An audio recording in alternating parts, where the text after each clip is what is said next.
Bonjour à toutes et à tous. Je vous ai donné rendez-vous aujourd'hui pour revenir sur ma première année en tant qu'auto-entrepreneuse. Je vais commencer par me présenter pour ceux peut-être qui ne me connaissent pas.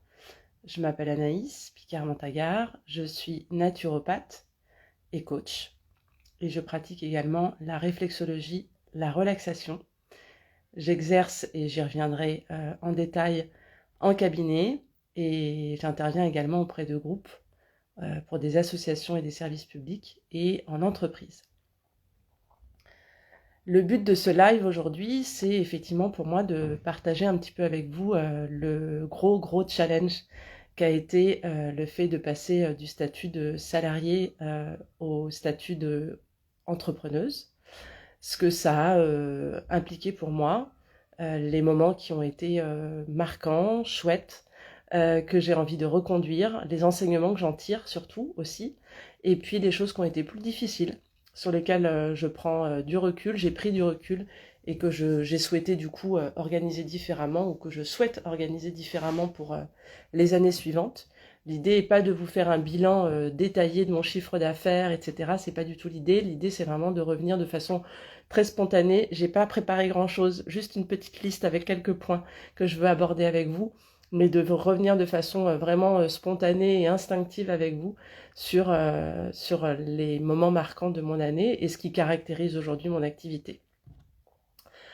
En quelques mots, pour ceux qui me connaissent moins ou qui n'ont pas lu peut-être les quelques posts où j'ai expliqué un petit peu d'où je venais et comment j'en étais arrivée à la naturopathie, j'étais moi pendant longtemps assistante sociale dans le secteur de la protection de l'enfance principalement, et puis formatrice et chargée d'études dans ce secteur-là également. Donc j'ai travaillé beaucoup pour la justice des mineurs, un service de justice des mineurs au ministère de la Justice. Et j'ai travaillé en hôpital pédiatrique, à l'éducation nationale et pour des associations. C'est un métier qui m'a énormément plu, par la richesse des personnes que j'ai eu à rencontrer et avec lesquelles j'ai eu à travailler. Mais au fur et à mesure du temps, j'ai une souffrance professionnelle qui s'est installée. Aujourd'hui, j'ai réalisé dernièrement que ça a duré 10 ans en fait, cette souffrance professionnelle qui insidieusement est arrivée pour moi jusqu'à se solder en janvier 2019 par un burn-out.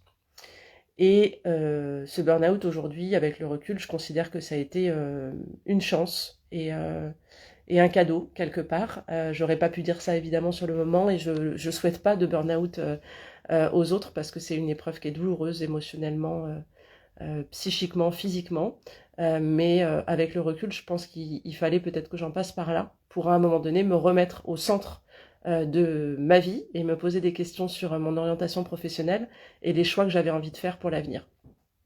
Et donc, passer les premiers mois où il a fallu surtout que je prenne soin de moi et de ma vitalité, j'ai entrepris de faire un bilan de compétences où j'ai travaillé sur mes valeurs, sur les choses que je ne souhaitais plus dans l'exercice de mes fonctions, ce qui au contraire était non négociable. Et il y avait un point, je pense qu'il l'était, fondamental, c'est que je travaillerais auprès de l'humain.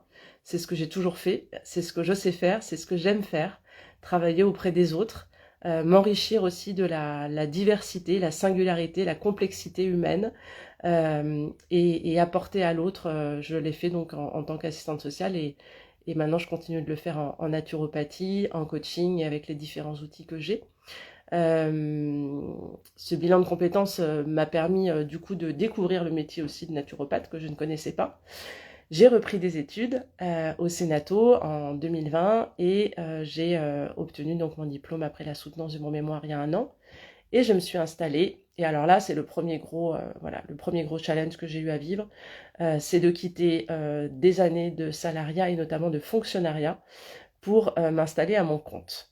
Le fonctionnariat, ça a de gros désavantages et ça a des avantages qui sont un cadre sécurisant, un salaire qui tombe, un cadre de travail, on sait où on va, on sait ce qu'on doit faire, etc. etc. Se lancer à son compte, c'est une toute autre affaire. Et je trouve que là-dessus, ça c'est une des premières choses que j'avais envie de partager avec vous, On n'est pas bien préparé dans les écoles de naturopathie à être chef d'entreprise, parce que moi j'avais pas compris en fait que j'allais être chef d'entreprise. J'avais compris que j'allais être naturopathe, que j'allais avoir des consultants, des clients, que j'allais aider les autres à aller mieux, que j'allais les conseiller dans leur hygiène de vie, et je savais qu'il allait falloir me faire connaître. Mais je pense que j'avais pas réalisé et que j'ai pas été préparée suffisamment à ce qu'est l'entrepreneuriat, au fait de devoir créer son activité, de devoir se faire connaître, d'avoir un discours et un message clair, de travailler sur ce qu'on appelle sa cible, c'est-à-dire qui est-ce que j'ai vraiment envie d'accompagner, quelles sont les spécialités que j'ai envie d'exercer, etc., etc. Et ça, c'est encore en construction pour moi. Il y a plein de choses que je maîtrise pas encore, qui sont en chemin et en travail. Mais ça a été assez bouleversant pour moi, ce gros changement, d'autant plus que je me rassurais en même temps sur cette installation, parce que je ne suis pas seule et que j'ai un compagnon qui gagnait sa vie, mais qui a décidé à son tour de faire une reconversion. Et à 6 jours d'écart, en fait, j'ai quitté mon poste et il a quitté le sien. Officiellement. Donc du coup, ça a été générateur de beaucoup d'anxiété pour moi. Je réalise aujourd'hui à travers les espaces dans lesquels j'évolue que la question financière, elle est souvent génératrice d'anxiété et d'inquiétude pour les uns et pour les autres. Chacun a son histoire avec l'argent. Moi, j'ai la mienne aussi. C'est un sujet, pour moi, c'est un sujet d'anxiété. Et effectivement, le fait de passer de 2 statuts confortables de CDI et fonctionnaire à chômeur et entrepreneur qui ne gagne pas sa vie, dans un premier temps, évidemment, ça a été un gros challenge sur lesquels, là aussi, je travaille encore et toujours.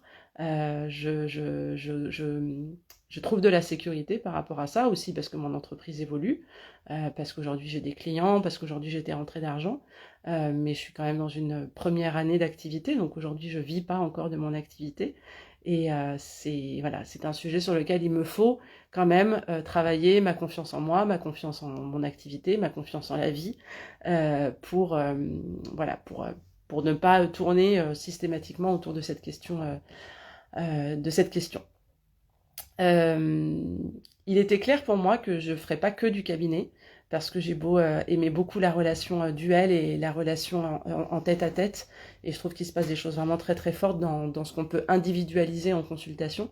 J'avais bien dans l'esprit que je n'avais pas envie de faire que ça. Donc du coup, j'ai assez rapidement diversifié mes activités et ce que je pouvais proposer. Donc j'ai même commencé par là d'ailleurs, avant la consultation, j'ai commencé par des ateliers de relaxation que j'ai mis en place auprès de groupes d'enfants, d'adolescents, d'adultes, pour une association et pour un service du ministère de la Justice notamment. Et puis j'avais très envie de travailler en entreprise. Et ça, je l'ai fait en binôme avec une de mes collègues qui a fait sa formation de naturopathie avec moi. On avait très envie toutes les deux de travailler ensemble et de travailler ensemble et de pas travailler seul. Euh, Moi, j'ai été portée beaucoup par ce travail en équipe que j'avais fait pendant des années, et j'avais besoin de commencer à travailler effectivement avec quelqu'un. Donc, on a travaillé ensemble, on s'est appuyé sur les richesses et les qualités de chacune. Ça a été très, très, très, très important. On n'a pas le même âge, on vient pas du même milieu professionnel, on n'est pas fortes dans les mêmes domaines, et du coup, on a allié nos forces, compensé du coup nos faiblesses l'une avec l'autre, pour intervenir en entreprise ensemble. Et ça a été quelque chose d'important, parce que c'est arrivé très vite en fait. Je me suis installée début septembre et notre première intervention a eu lieu en novembre. Et je pense que je l'aurais fait seule, mais ça aurait été beaucoup plus compliqué pour moi à gérer, que ce soit l'organisation de l'intervention, la communication avec les équipes, et puis la confiance aussi en ce que j'allais pouvoir transmettre. Et le fait d'être deux, c'était précieux. Et on est intervenu à 3 reprises comme ça ensemble. Et aujourd'hui, ça me permet d'intervenir seule. Alors, ça ne veut pas dire que j'interviendrai plus jamais avec quelqu'un, parce que je trouve que les deux sont des expériences intéressantes et riches.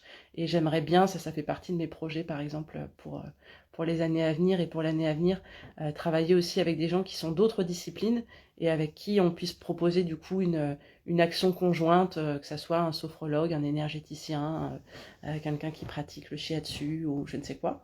Mais en tout cas, ce démarrage et cette mise en confiance par ce binôme avec cette collègue m'a permis de commencer les interventions en entreprise seule, de façon beaucoup plus sécurisée. Et ça, c'était hyper important. Le premier cabinet où je me suis installée, c'était dans le 2e arrondissement à Paris, rue de Cléry. J'avais choisi cet espace déjà parce que j'ai eu un très bon feeling avec les propriétaires et je suis assez sensible à cette donnée-là, à ce que l'effet que les autres ont sur moi. Et puis je voulais, ça faisait partie des choses non négociables, un espace pluridisciplinaire où je puisse avoir des collègues. Il n'était pas question pour moi d'être toute seule dans un cabinet. Et là, on m'a dit que c'était un lieu où il y avait des hypnothérapeutes, des sophrologues. De fait, il y avait 6 ou 7 cabinets, je crois. Et du coup, ça me plaisait beaucoup de commencer comme ça. Et donc, j'ai commencé à louer une journée par semaine, le mardi. Ça a été, je regrette pas non plus ce démarrage, ça a duré 4 mois, j'y suis pas restée, parce que c'était structurant pour moi de savoir que j'avais ce mardi là-bas, même quand j'avais pas de consultation, j'y allais, ça me permettait de travailler au calme, de bien avancer, de pas être distraite par le chat, les enfants, le frigo, etc., etc., et d'avoir un espace à moi. Mais ça m'a mis là aussi un peu de pression financière sur un démarrage d'activité, avec un loyer quand même qu'il fallait sortir, des consultations qui n'étaient pas toujours au rendez-vous sur un démarrage. Et ça a obligé mes clients à être disponibles uniquement le mardi, puisque c'était le créneau que je proposais en présentiel. Et je pense que, enfin, en tout cas, j'ai changé, voilà, de cabinet, notamment pour ces raisons-là qui me convenaient pas. Et je me suis installée début janvier de cette année à Thérapia, dans le 10e arrondissement, pas très loin de là où j'étais avant, près du Grand Rex, qui est un endroit qui me convient parfaitement, qui est un endroit magnifique, qui, dès qu'on pousse la porte, on a envie de prendre soin de soi, ça appelle au bien-être et à l'harmonie. Et voilà, c'est un lieu qui est très très ressourçant, où il y a des très belles énergies, des gens très chouettes. Là, pour le coup, effectivement, une vraie pluridisciplinarité aussi, avec des praticiens du bien-être dans différentes disciplines. Et ça me permet d'avoir un calendrier qui est ouvert, pas uniquement le mardi, mais sur d'autres jours, parce que on ne loue pas chez Thérapia un cabinet attitré. On prend un forfait en fait de 10 ou de 20 heures. Et quand on a une prise de rendez-vous sur notre calendrier, on loue du coup tel ou tel cabinet pour ce rendez-vous.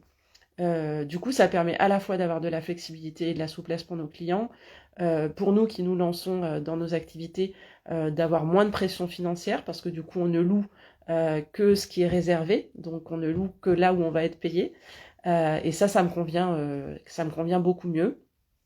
En revanche, un enseignement aussi que je tire de cette année, c'est que à Thérapia, jusqu'à présent, j'avais ouvert mon calendrier quasiment non-stop du lundi au samedi, sauf quand évidemment j'avais d'autres choses de prévues dans mon planning, mais c'était ouvert possiblement 6 jours sur 7. Et ça, c'est quelque chose que je reconduirais pas, parce que j'avais par exemple une visio le lundi matin qui m'obligeait à être chez moi. Et puis après, il fallait que je sois 2 heures plus tard au cabinet parce que quelqu'un avait pris rendez-vous en réflexologie plantaire. Et puis il fallait que je re-rentre chez moi parce que j'avais une réunion après. Et du coup, je me suis retrouvée avec des journées comme ça très très coupées et du coup où je perdais beaucoup de temps et d'énergie.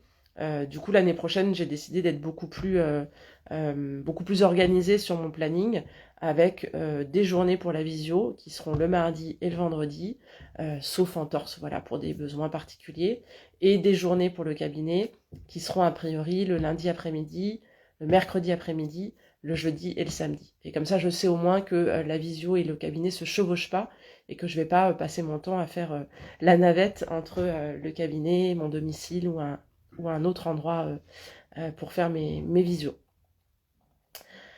Voilà, j'ai fait aussi à mon démarrage d'activité beaucoup d'échanges de pratiques, en attendant d'avoir suffisamment de consultations, et je continue de le faire encore d'ailleurs, moins qu'avant, mais je continue.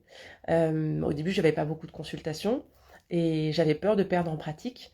et j'avais beaucoup besoin de continuer à rencontrer des gens avec des problématiques différentes, des âges différents, des histoires différentes, pour vraiment me frotter à de plus en plus de cas cliniques et de cas clients différents, même si j'avais commencé déjà les consultations, en fait, dès que j'ai commencé à la formation, avec plein de ce qu'on appelle de clients un peu cobayes. Donc c'était des consultations gratuites auprès de mon entourage plus ou moins élargi.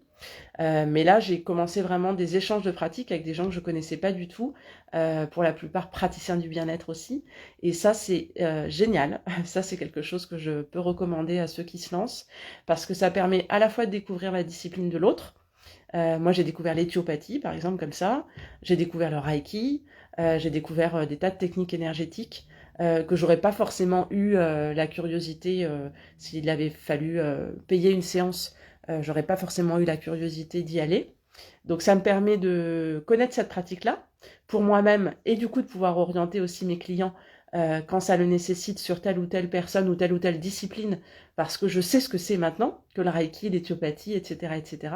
Et puis l'autre avantage, c'est effectivement que quand on n'est pas au taquet de ces consultations, ça permet de s'exercer sur des tas de problématiques différentes. Donc moi, j'ai accompagné comme ça une dame enceinte, j'avais pas eu avant chez mes cobayes, une dame qui avait la maladie de Crohn, une autre qui avait, je sais plus, encore autre chose.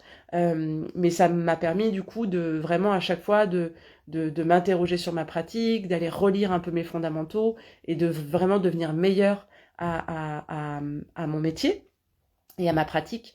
Et ça, c'est quelque chose que je continue. J'ai un peu moins de temps pour le faire qu'au tout début, mais je continue de le faire et je trouve ça très important. À mon démarrage d'activité aussi, j'ai décidé d'être coachée par Manon Théveny, pour ne pas la citer, que je cite justement régulièrement ici. Je ne saurais pas exactement dire ce qui m'a appelée au coaching parce que je ne connaissais pas bien le coaching, mais il y a eu un appel en tout cas à avoir quelqu'un à mes côtés qui puisse il y avait beaucoup de peur au démarrage. Il y avait beaucoup de peur, beaucoup de questions, il y avait beaucoup de choses à organiser et à régler. Il y avait des moments qui étaient un peu vraiment... j'avais l'impression d'être une toute petite souris au pied d'une immense montagne avec plein de choses à faire pour mon installation, entre les démarches administratives, l'URSSAF, le numéro SIRET, faire mes cartes de visite, mes flyers, me faire connaître, me présenter aux thérapeutes de mon quartier, aux boutiques bio, être sur les réseaux sociaux. Alors moi, pour la petite histoire, j'y suis que depuis très peu de temps sur les réseaux sociaux. Je m'y suis inscrite quand j'étais en école de naturopathie, donc tout ça est très nouveau pour moi. Il y a plein de trucs que je sais encore pas faire sur Instagram et sur voilà, et sur d'autres réseaux sociaux. Et, euh, et du coup, il y avait beaucoup de choses à faire. La question c'était comment je m'y prends, dans quel ordre, qu'est-ce qu'il faut hiérarchiser. Et puis là, j'aimerais bien aller proposer telle chose à tel endroit, mais j'ai peur. Et puis là, je voudrais faire telle chose, mais je sais pas comment. Voilà. Et du coup, j'avais vraiment besoin, je pense, de quelqu'un à mes côtés qui puisse m'aider à trier tout ça, qui puisse m'aider à aller profondément questionner quelles étaient ces peurs, qu'est-ce qui m'empêchait de passer à l'action, qu'est-ce que je risquais au pire si on me fermait la porte, si on m'écoutait pas ou si je me prenais un vent, etc., etc. Et du coup, j'ai choisi de me faire accompagner par Manon pendant 3 mois. Et ça a été extrêmement précieux. Ça m'a permis d'avancer de façon très importante, de lever effectivement beaucoup de peur et beaucoup de crainte en se rendant compte que, en gros, il n'y a pas mort d'homme. C'est-à-dire qu'au pire, si je me présente là, euh, quel est le pire scénario qui puisse se présenter? Ben, c'est qu'on m'écoute pas et qu'on me ferme la porte. Mais je vais m'en remettre en fait. Ça va être désagréable sur le moment, mais je vais m'en remettre. Donc ça permet de remettre les choses à leur endroit. Et ça m'a permis vraiment une évolution très importante. Et au point que du coup, je me suis intéressée de plus en plus à la femme auprès de laquelle elle s'était formée, qui s'appelle Anne-Claire Méret, dont je parle aussi souvent ici, qui est une femme merveilleuse que je connaissais mais que je ne suivais pas énormément, dont je ne suivais pas régulièrement l'activité, notamment sur les réseaux sociaux. Et je me suis mise à la suivre davantage et surtout à m'inscrire du coup en formation de coaching auprès d'elle. Là aussi, il y a eu un appel très fort sur lequel si je sais mettre des mots, si j'y réfléchis, mais il y a eu quelque chose surtout qui était de l'ordre de l'appel du cœur et que j'ai laissé parler là pour le coup. et j'ai laissé ma tête un peu de côté, qui me disait mais qu'est-ce que tu vas en faire, et puis ceci, et puis cela, etc., etc. Ce qui m'a amené au coaching, je pense que c'est aussi très vite j'ai été confrontée en consultation à une espèce d'interrogation de voir des tas de gens qui pouvaient venir me voir avec des douleurs sévères, avec des troubles chroniques, avec des choses vraiment invalidantes et impactantes dans leur quotidien, qui faisaient la démarche de venir voir une naturopathe, de payer une consultation, d'avoir le souhait quand même de recevoir des conseils et d'aller mieux. Et en même temps qui me disaient ah, non, non, là par contre, vous touchez pas à ceci ou à cela dans mon alimentation parce que j'y tiens trop. Et puis, ah non, non, non, non, ça, le sport, c'est vraiment pas mon truc, ça va pas être possible. Et puis, ah bah non, non, les compléments alimentaires, je les ai pas commandés quand je les revoyais la seconde fois. Je les ai pas commandés, ah non, j'ai oublié. Et je me rendais compte qu'il y avait beaucoup, beaucoup de freins, en fait, à la mise en action. Et ça m'a questionné sans jugement, mais ça m'a beaucoup questionné en me disant comment c'est possible de s'infliger quelque part de telles douleurs, de telles souffrances, et de ne pas être en capacité de se saisir de l'aide qu'on a nous-mêmes sollicitée et qu'ils ont eux-mêmes été chercher, et sur lesquels ils sont demandeurs. Et j'ai senti qu'il me fallait un outil supplémentaire du coup pour aider mes clients en consultation. Alors j'ai pas encore bien formalisé les choses aujourd'hui. Je sais pas exactement comment je vais mêler les deux, mais je sais que c'est apparu effectivement cette idée de je peux pas et je veux pas simplement donner des conseils naturopathiques en cabinet. Je veux aussi pouvoir questionner pourquoi il se passe ce qui se passe, pourquoi c'est compliqué qu'est-ce qui fait peur ici, comment ça se fait qu'on est une fois de plus dans la répétition, etc., etc. Et, et voilà. Et cette formation, elle a été extrêmement transformatrice pour moi parce que tout ce qu'on apprend, Anne-Claire nous invite à travers ses enseignements à d'abord l'éprouver pour nous-mêmes, le vivre avec nous-mêmes, l'expérimenter et ensuite de beaucoup beaucoup s'exercer là aussi auprès de cobayes, entre nous dans la formation et puis après avec des volontaires autour. Donc j'ai beaucoup beaucoup coaché, j'ai beaucoup pratiqué pour moi-même aussi ces enseignements. Et ça a été, pour moi, il y aura, à mon avis, pour toujours, un avant et un après cette formation de coaching. Et j'ai hâte d'installer un peu plus clairement mes activités de coaching, probablement à la rentrée, même si j'ai commencé à en parler. À mon avis, ça sera plus clair à la rentrée. Cette année, je me suis formée aussi au massage à main assis. C'est un massage qui se pratique sur chaise, habillé, qui dure beaucoup moins longtemps qu'un massage type californien et autres, qui dure en général une vingtaine de minutes. Du coup, les lieux de travail notamment s'y prêtent beaucoup. Et je pense que j'avais envie, à travers cette pratique, de pouvoir ouvrir une petite porte, en fait.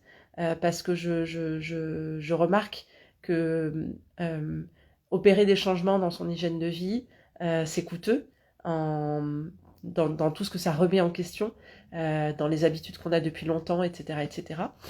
Et il y a des gens qui n'y sont pas prêts. C'est difficile de prendre rendez-vous avec un naturopathe et donc un petit peu avec soi-même pour aller questionner son sommeil, son stress, ses relations sociales, son alimentation, etc. etc.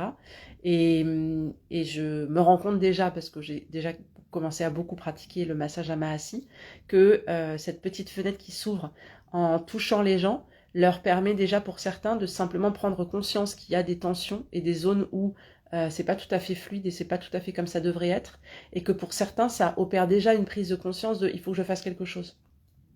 Là c'est pas normal en fait que ça fasse mal, ou que ça soit tendu, ou qu'il y ait plein de nœuds, etc. etc. Et, ça je pense que c'est ma volonté de semer des petites graines en fait. J'essaye d'être un petit peu plus humble dans mes accompagnements. J'ai oublié l'idée de faire la révolution en 2 ou 3 consultations, mais en tout cas, pardon, de semer des petites graines, d'ouvrir des petites portes, et je me rends compte que ça peut passer par là. Et donc le massage à main assis, c'était cette idée-là, c'était cette idée aussi de pénétrer un peu plus les entreprises, parce que c'est un milieu qui est difficile de pénétrer quand on n'en vient pas. Et du coup, c'était aussi une façon pour moi de pouvoir faire connaître ma pratique, et pouvoir développer après, à partir de ça, peut-être d'autres interventions. Alors, je regarde un petit peu les points que je m'étais noté, j'en ai oublié plein, bon c'est pas grave parce que du coup je vais pas faire des flashbacks. Je vais pas faire des flashbacks.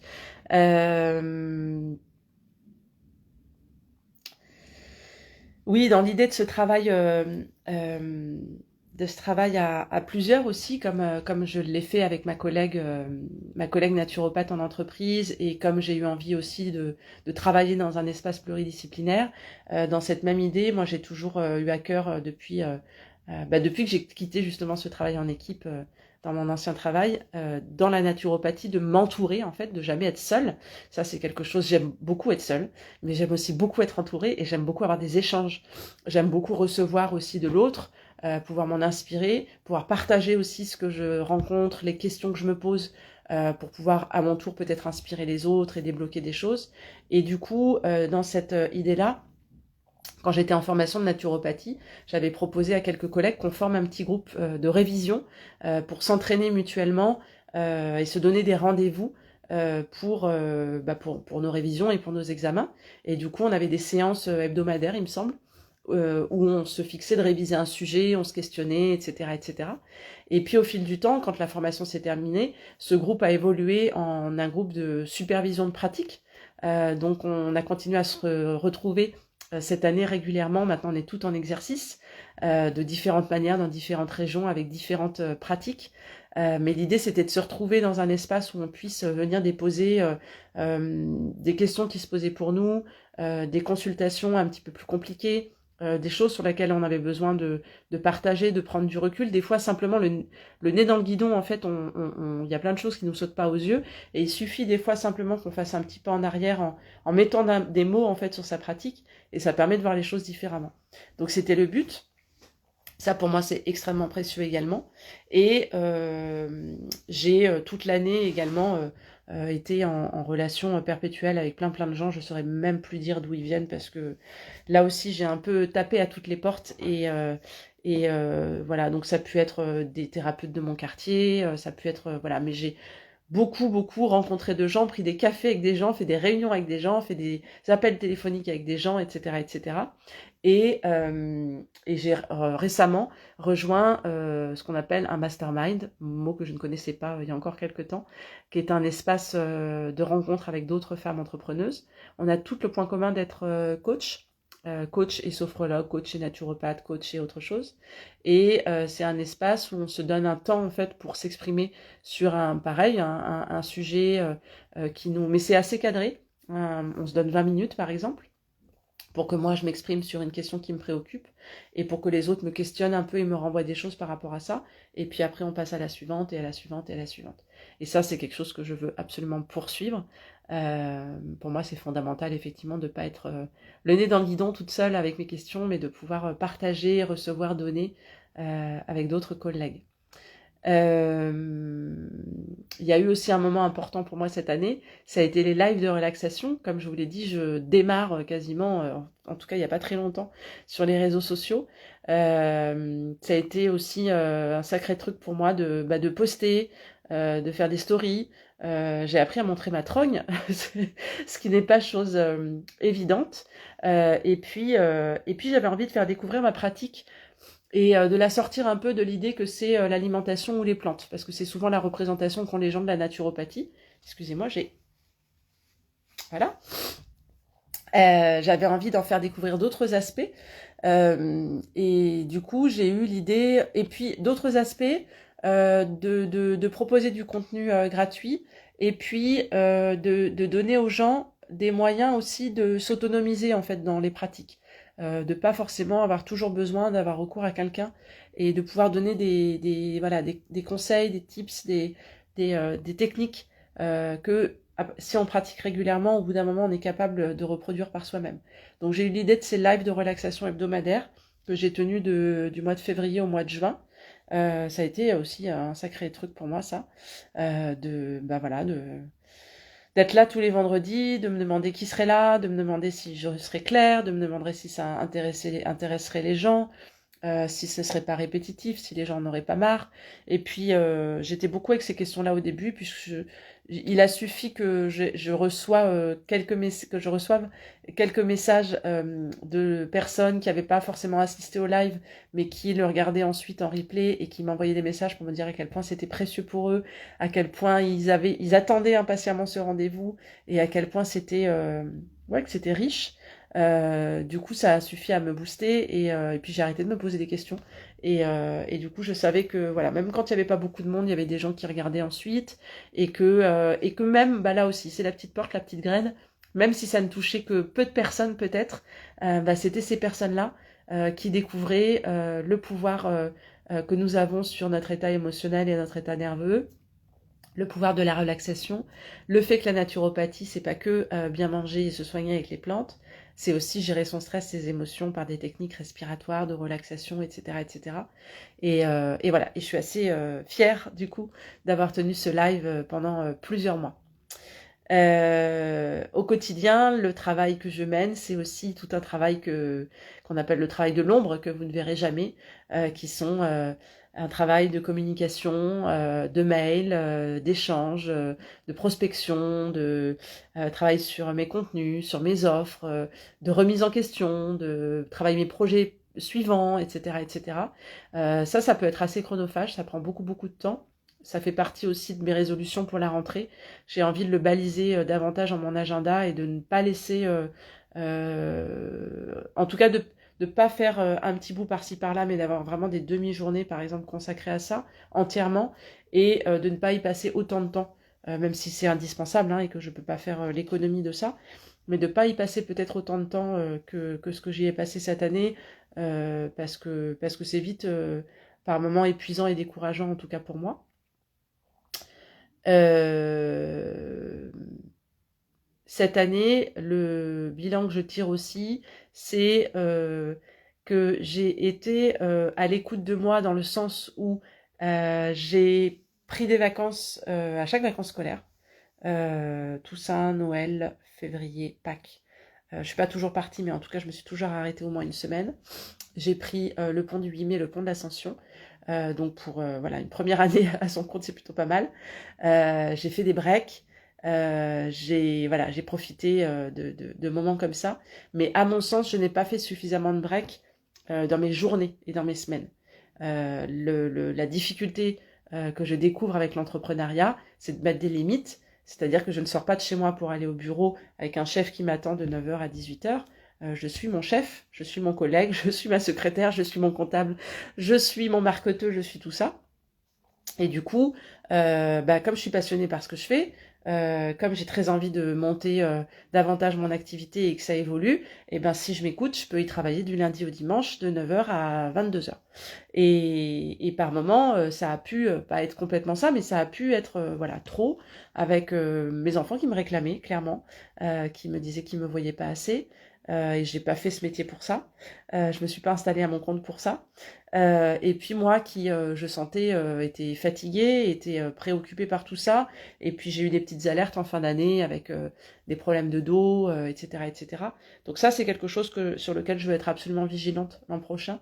Je trouve, voilà, peut-être difficile pour moi de faire euh, des pauses de plusieurs heures, mais peut-être de m'inclure un quart d'heure par-ci, une demi-heure par-là, de la même façon que je le conseille en cabinet d'ailleurs, voilà, pour me poser dans un fauteuil avec une tasse de thé et être dans mes pensées, pour regarder par la fenêtre, pour fermer les yeux, me connecter à mes sensations, pour faire un petit exercice de respiration, de recentrage, de méditation, pour aller faire le tour du pâté de maison. Même s'il pleut, même s'il fait froid l'hiver prochain, je suis déterminée à ça parce que ça, je pense que c'est un équilibre auquel il faut que je veille absolument. Et pour être passée par l'épuisement professionnel, pour moi, il n'est pas question de reprendre le risque que ça réarrive. Voilà. Et mes projets pour l'année prochaine, même si je vous en ai déjà parlé de plusieurs, en tout cas de résolution et réorganisation, c'est le lancement de mon activité de coaching que j'ai pas encore vraiment vraiment lancé, sur lequel j'ai envie de mettre le paquet. Et puis continuer mes interventions en entreprise. J'ai dernièrement collaboré avec plusieurs boîtes qui me proposent des missions et ça me plaît beaucoup. En massage à Mahasi, en atelier d'automassage d'Oin, en atelier de relaxation et puis sur des conférences en santé naturelle, sur l'alimentation, l'exercice physique, la respiration, etc., etc. Ça, j'ai très envie de continuer ça. J'ai également des ateliers, ça s'est calé, bimensuels dans un service du ministère de la Justice auprès de mamans dont les enfants sont pris en charge, à qui je vais proposer des ateliers de relaxation 2 fois par mois, donc toute l'année scolaire. Ça me ravit. Et j'ai envie de beaucoup développer aussi ces actions auprès de ce public qui ne viendra pas forcément me voir en consultation parce que ce n'est pas dans leur habitude de vie, ce n'est pas dans leur, c'est pas à leur portée à la fois financière et puis même d'un point de vue voilà de mœurs et d'habitudes. J'ai envie de tout, et puis qui ont beaucoup une représentation comme souvent même des gens d'autres milieux, que la naturopathie c'est compliqué et restrictif et coûteux. Et moi, j'ai vraiment envie de diffuser un message que la naturopathie, ça peut être beaucoup plus simple, pas forcément restrictif, et ça peut être gratuit, avec la respiration, le fait d'être attentif à son sommeil, à ses relations sociales, d'aller faire le tour du pâté de maison, même quand il pleut et quand il fait froid, etc., etc. Et du coup, j'ai l'idée vraiment de toucher un public peut-être plus défavorisé et plus éloigné de mes consultations, celui que j'ai rencontré en tant qu'assistante sociale, par ces interventions de groupe, à travers ces ateliers de relaxation en association, en service public. Ça, c'est quelque chose que j'ai très envie de développer encore plus que je ne le fais. Donc ça fait partie de mes objectifs pour l'an prochain. Donc coaching, les ateliers de relaxation qui se mettent en place au ministère de la Justice, et que voilà, il y a d'autres projets qui sont un peu pas complètement finalisés, donc je n'en parle pas pour le moment, mais qui pourraient voir le jour voilà, auprès de différents publics. Et puis la réorganisation de mon temps de travail, du cabinet, et voilà. Et puis d'autres projets sur lesquels je laisse encore, non pas du mystère, mais un petit peu d'attente, parce que les choses sont en réflexion pour moi. Donc je vous en parlerai au moment voulu. Voilà, j'espère que c'était pas trop long. J'ai parlé un peu vite par moment parce que justement j'avais peur que ça soit trop long. J'ai oublié plein de choses que je voulais vous dire. J'espère quand même que voilà, ce partage vraiment instinctif, naturel, ça je pense qu'on pourra pas m'en faire le reproche, vous aura plu, intéressé, intrigué peut-être. N'hésitez pas à m'envoyer un petit message si vous avez des questions supplémentaires. Et puis je vous retrouve bientôt, d'une façon ou d'une autre. À bientôt, portez-vous bien.